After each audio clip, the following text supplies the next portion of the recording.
네, 매주 목요일에 만나는 슬기로울 정치 시간입니다. 민주당 선대위 정무실장을 맡고 있는 윤건영 의원 모셨습니다. 어서 오세요. 네, 윤건영입니다. 네, 의원님 국회 외통위 소속이시니까 네, 어제 정의용 외교부 장관이 기자간담회에서 했던 이야기부터 좀 여쭤봐야 될 것 같습니다. 베이징 올림픽을 남북관계 개선의 하나의 계기로 삼기로 희망했지만 현재로서는 그런 기대가 사실상 어려워지고 있는 게 아닌가 생각하고 있다. 이렇게 이야기를 했는데 그러면 베이징 올림픽에 김정은 위원장도 안 오고 문재인 대통령도 안 간다. 이렇게 해석하면 되는 거죠. 단정적 해석보다는 우선 미중 관계가 대단히 악화되어 있지 않습니까? 네네. 그러다 보니까 베이징 올림픽을 계기로 해서 한반도 둘러싼 이 주요 국가들과 평화를 도모하려고 했던 것들이 네. 근원적으로 좀 어긋나기 시작한 거죠. 그런 환경들에 대한 지적인 것 같습니다. 아, 그래요? 근데 또 그 한미 간의 종전선언 그 문안 협의는 끝났다라는 취지의 발언도 했던데 이건 어떻게 그럼 받아들여요? 맞습니다. 지금 실제로는 문재인 정부가 미국과의 협의를 끝을 냈고요. 뭐 중국과도 일정한 협의 단계에 있는 것 같고. 아, 그래요? 예. 그리고 북한이 제대로 지금 응하고 있지 않은 그런 상황인 것 같습니다. 근데 지금 조금 전에 이제 의원님께서 그 한반도 이제 주변 정세를 말씀해 주셨는데 그런 상태에서 그럼 종전선언 추진이 탄력을 받을 수 있겠습니까? 현실적으로 어려운 건 사실이지만 예. 저희 같은 분단 국가에서는 문재인 정부 임기 마지막까지 저는 종전선언을 놓치지 않아야 된다라고 생각합니다. 아, 그래요? 알겠습니다. 근데 관련해서 그러면 아까 이제 저희가 이제 베이징 연결한 적이 있었는데 네. 한번 얘기를 좀 이어가 보죠. 지금 윤석열 후보가 네. 문재인 정부가 중국 편향적인 정책을 써왔지만 대한민국 청년들의 대부분은 중국을 싫어한다. 이런 발언을 했는데 네네. 어떻게 평가하세요? 윤석열 후보가 아직 좀 준비가 덜 됐다라는 생각을 조금 해봤습니다. 왜요?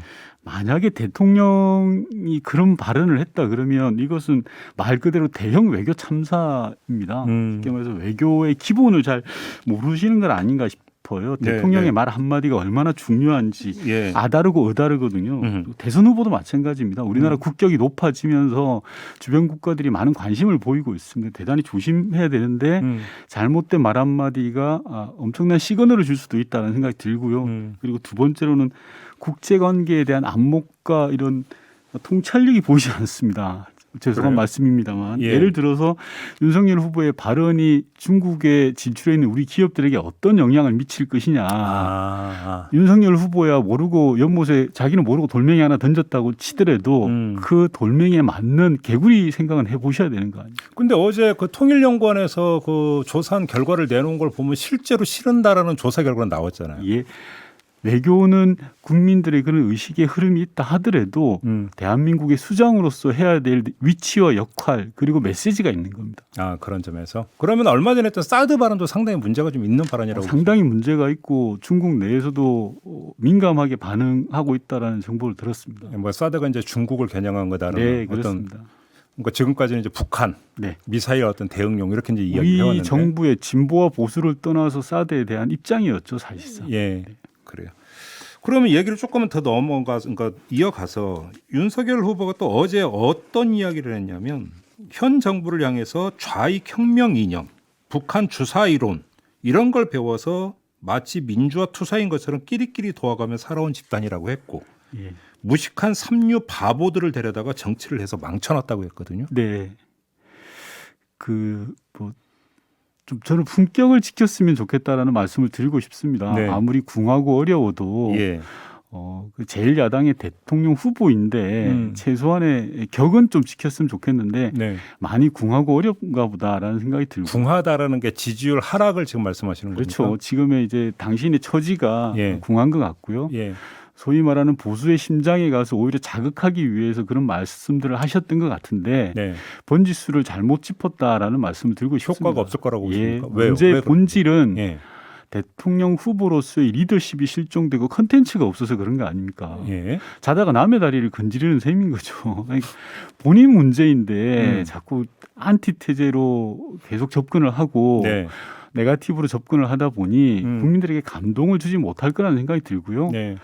문재인 정부 경제를 하셨던 관료들에 대해서 그렇게 표현하는 것은 저는 좀 나가다 너무 나가신 막말이다라는 생각이 듭니다. 그리고 삼류 바보 이런 표현까지 좀 나오긴 하던데 알겠습니다. 그러면 조금만 그럼 이야기를 그러면 윤석열 후보 이야기했으니까 맞아. 그러니까 그 네. 국민의힘 이야기를 좀 짚죠. 선대위 문제가 이제 계속 그 내용 사태가 계속되고 있는데 이준석 대표 문제가 불거지고 네. 이 상황이 어떻게 전개가 될 거라고 전망을 하세요? 솔직히 말씀드려도 되겠습니까? 네, 그럼요. 솔직히 말씀하셔야죠. 잘 해결될 것 같지 않아요. 네. 혹시 그러니까 전망입니까? 희망입니까? 희망 섞인 전망이라고 해두면 좋을 것 같은데요. 네. 제가 점쟁이는 아니지만 예언할 수 있을 것 같은데 우선 문제의 본질이었던 윤핵관이 건재합니다. 예. 울산 봉합 때에도 당 대표나 후보는 상처를 입었지만 윤핵관은 상처를 안 입었거든요. 여전히 건재하고. 두 번째는 김종인, 김한길, 김병준, 심지어 윤석열 후보조차도 네. 하나의 일관된 가치를 가지고 모이신 분들이 아니라 이익을 위해서 뭉치신 분이죠. 공통점은 안티테제, 현 정부가 싫다, 네거티브 이거 말고는 없어요. 그러다 보니까 틈만 나면 싸울 수밖에 없는 구조예요. 그래요. 세 번째가 가장 중요한데 선거 때라는 이 배를 이끌어가는 선장은 후보거든요. 후보의 리더십과 컨텐츠가 없는 상황에서 상임위원장이 아무리 날고 긴다 해도 날고 기지도 못하시더라고요. 요즘은. 아, 그 총괄 말씀 김종인 총괄 말씀하시는 거죠? 후보의 리더십이 없으면 문제 해결이 불가능하고요. 제 이야기가 아니라 국민의힘 경선 후보였던 홍준표 후보가 제가 이야기한 건 아닙니다. 바보들의 행진이라고 비난까지 했지 않습니까? 그러니까 저는 제1, 제2의 윤핵관 사태는 벌어졌고 예. 이제 제3, 제4의 윤핵관 사태가 벌어질 거다라는 생각이 듭니다. 오늘 바보가 많이 등장하네요. 그러게요. 바보들의 행진이라고 있습니까? 예. 아 근데 조금 전에 이제 그 김종인 총괄 잠깐 언급을 했는데 지난주에도 예전 같지 않다라는 말씀을 지난주에 하신 바가 있어요. 예.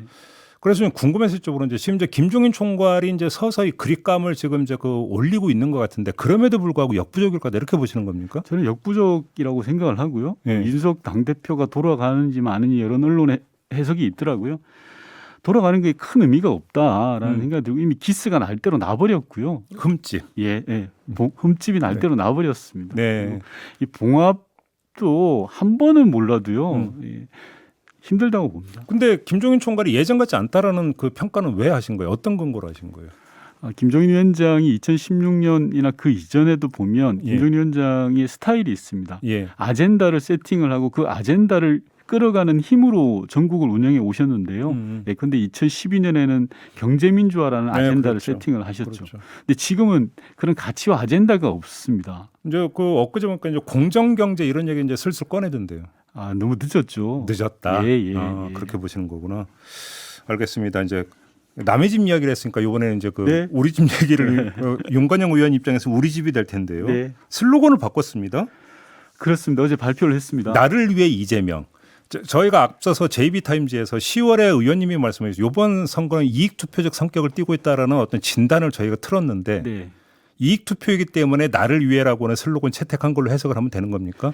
그 나를 위해라는 것은 방향이 5천만 국민 한 명 한 명한테 가 있다라는 취지로 좀 해석을 해주시면 좋을 것 같고요. 예. 그보다 앞서는 앞으로 제대로라는 캐치프레이즈입니다. 이 앞으로라는 것은 과거에 발목 잡히지 않겠다, 미래로 나아가자라는 거고 제대로라는 것은 경제 민생과 있어서 제대로 된 효능감을 보여주겠다라는 좀 좋은 쪽으로 해석해 주시면 좋겠습니다. 이제 시작 단계니까. 근데 왜 이재명은 합니다는 그럼 왜 버리셨어요? 아닙니다. 버린 건 아니고요. 이재명은 합니다라는 슬로건은 굉장히 훌륭한 슬로건이고 서로 보완해 나갈 겁니다. 아, 그것도 계속 쓰는 겁니까? 네, 그렇습니다. 그러니까 뭔가 교체가 아니라 그러면 추가 채택이 되는 겁니까? 맞습니다. 나를 위해 이재명은. 네. 그러면 이재명은 나를 위해서 뭘 해줄 수 있는가? 그러니까 이 슬로건 이렇게 딱 받아들이게 되는 거잖아요. 그렇죠. 그러니까 이익 투표 맞네. 그렇게 보는 거고요. 예. 아, 그러면 이제 나를 위해서 뭘 할 건지에 대해서 이제 쭉 이제 이재명 후보는 앞으로 이제 계속 제시를 해야 되는 거 아닙니까? 네, 그렇습니다. 근데 이제 지금 정무실장이시니까 아까 이제 궁하다고 윤석열 후보에 대해서 궁하다라는 평가를 하셨는데 흐름을 계속 보고 계실 거 아닙니까? 판세 흐름이. 네. 좀 잡혔다고 보십니까? 어떻게 보시는 거예요? 팩트로만 보면 여론조사상으로 역전 현상이 발생하고 있죠. 그리고 기존에 이재명 후보는 전화 면접 조사에서 강했고 윤석열 후보는 ARS 조사에서 강했단 말입니다. 예, 맞아요. 그런데 ARS 조사조차도 이재명 후보가 역전한 걸로 나옵니다. 그리고 또 존경하는 우리 국민의힘 홍준표 후보께서 이대로 가다가는 심각하다. 나는 오늘 제가 홍준표 후보님 많이 인용을 하게 됩니다. 너무 좋아하시는 것 같아요. 뭐 예, 그렇습니다. 아, 그래요? 다만 이 현재 상황이 골든 크로스냐 데드크로스냐라는 주장이 서로 엇갈리는 것 같습니다. 중요한 것은 이재명 후보는 경제 민생 정책을 가지고 뚜벅뚜벅 제갈 길을 가고 있는데 네. 윤석열 후보는 출근 도장 찍듯이 하루에 하나의 망운으로도 부족해서 2개, 3개씩 하고 계시거든요. 그래서 이런 모습들 저희로서는 그냥 낮은 자세로 절박하게 꾸준하게 해나가는 것 이외에 다른 도리는 없을 것 같습니다. 그러면 이제 그 지난주에 이제 그 몇 번의 한 3차례 변곡점이 있을 거다. 판세와 네. 관련해서 첫 번째 변곡점은 이제 새해 여론조사 결과 네, 이게 그렇습니다. 아마 이거일 거다라고 이제 그 말씀 주신 바가 있는데 지금의 추세가 아마 이제 그 새해 되면 아마 여론조사 결과 엄청나게 쏟아질 것 같은데 언론사에서 다 하시겠죠. 다들. 그렇죠. 네. 그러니까 거기 그때까지 쭉 이어갈 거라고 확신하세요?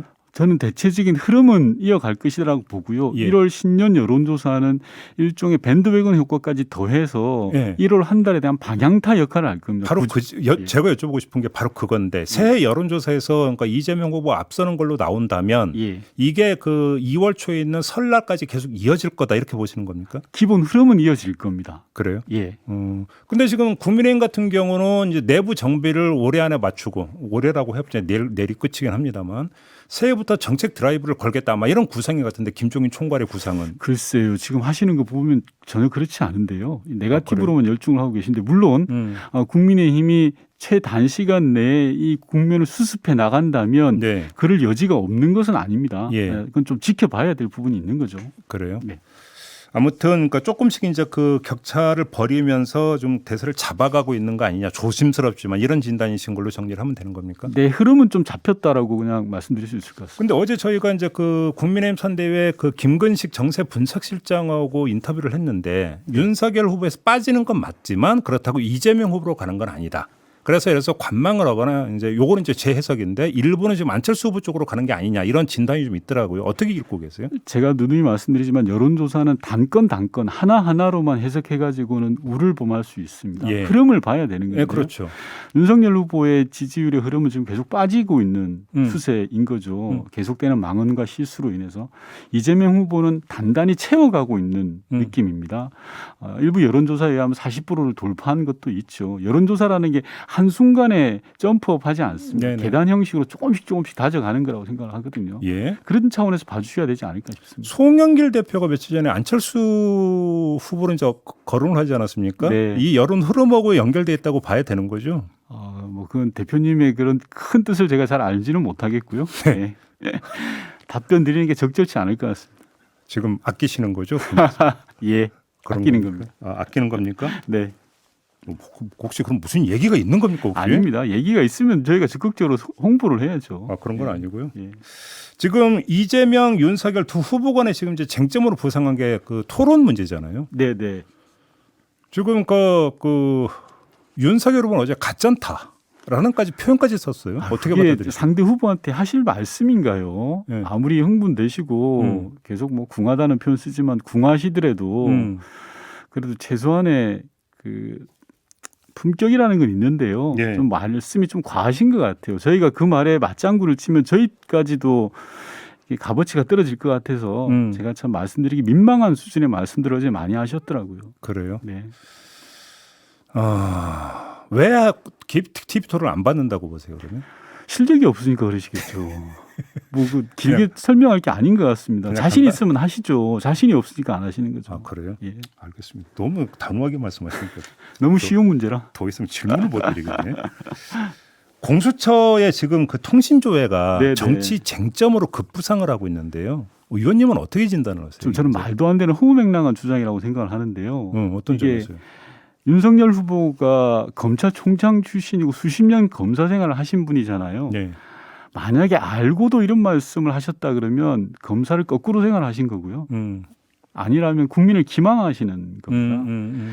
통상 범죄 수사 중에는 두 가지가 있습니다. 하나는 통신 자료를 조회하는 거고 또 다른 하나는 통화 내역을 조회하는 겁니다. 그렇죠. 통신 자료라는 것은 예를 들어 제가 김종배 앵커님한테 전화를 했다. 그럼 김종배랑 전화를 했다라는 이 그 자체를 조회하는 거고요. 예. 통화 내역 조회라는 것은 언제 어느 시간 동안 어디서 문자 메시지를 어떻게 주고받고 세세한 걸 이야기하는 거고요.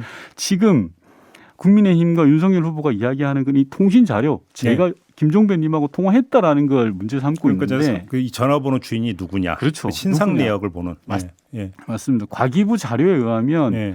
윤석열 후보가 검찰총장으로 재직하던 1년 6개월 동안 검찰이 282만 건을 조회했습니다. 그랬다면서요. 예. 지금 공수처가 문제라고 하는 게 135건을 조회했다는 겁니다. 이게 이 135건을 조회했다고 공수처 폐지 운운하시면 280만 건을 조회한 검찰은 공중 분해해야 될 수준입니다. 네. 그리고 올 상반기만 보더라도 검찰이 60만 건을 했습니다. 올 3반기에만? 상반기에만. 제가 말씀드린 공수처 135건도 상반기 기준입니다. 4,444번 4배나 많습니다. 검찰이. 네. 그리고 또 하나가 예. 공수처는 말 그대로 고위공직자 즉 국회의원 같은 높은 사람들을 수사하는 곳이잖아요. 예. 예를 들어서 고발사주 의혹으로 김웅 의원이 조사를 받고 있어요. 지금. 그러면 김웅 의원이 사건 당시에 누구랑 통화를 했는지 조사하는 게 당연한 겁니다. 민주당 의원하고 통화를 했겠습니까? 국민의힘 의원하고 통화를 했겠습니까? 그 시기에 예. 그분들에 대한 통신 자료를 확인하는 건 너무 당연한 거고요. 솔직히 방귀 낀 사람이 성내는 격이고 아니, 자기가 하면 공정한 수사고 자기가 당하면 사찰이라는 이런 논리가 어디 있습니까? 근데 그 말씀은 알겠는데요. 네. 공수처로만 한정을 하면 아니 그래서 기자 그러니까 이 번호가 기자 건지 그러니까 본 건 좋은데 기자의 어머니 것까지 하는 건 좀 문제 있는 거 아니에요? 물론 이 제도 자체에 대한 문제를 지적하는 것은 온당한 지적입니다. 통신 자료 조회라는 것들이 예. 법적인 제재가 강하지 않은 상황에서 수사 기관들이 이렇게 무진장하는 제도 이 부분은 문제가 있지만 차별적으로 하는 건. 맞습니다. 그런데 전화번호를 확인하는 것 자체를 알겠습니다. 하는 건 문제가 좀 저는 아니라고 봅니다. 그리고 조금 전에 이제 윤건영 의원께서 이재명 후보 지지율이 40%를 넘긴 것도 있다 이렇게 네네. 언급을 해주셨는데 이건 좀 저희가 말씀을 드려야 될 것 같은데요. 그 조사는 한길리서치가 아주경제 의뢰로 25일부터 27일까지 실시한 조사고요. 이 조사에서 이재명 후보 42.4, 윤석열 후보 34.9%로 나왔고요. 차이 많이 났네요. 네, 자세한 사항은 중앙선거 여론조사심의위원회 홈페이지를 참고하시면 됩니다. 이거 꼭 고지를 하게 돼 있기 때문에 네. 고지하면서 마무리하겠습니다. 고맙습니다. 네. 더불어민주당의 윤건영 의원과 함께했습니다.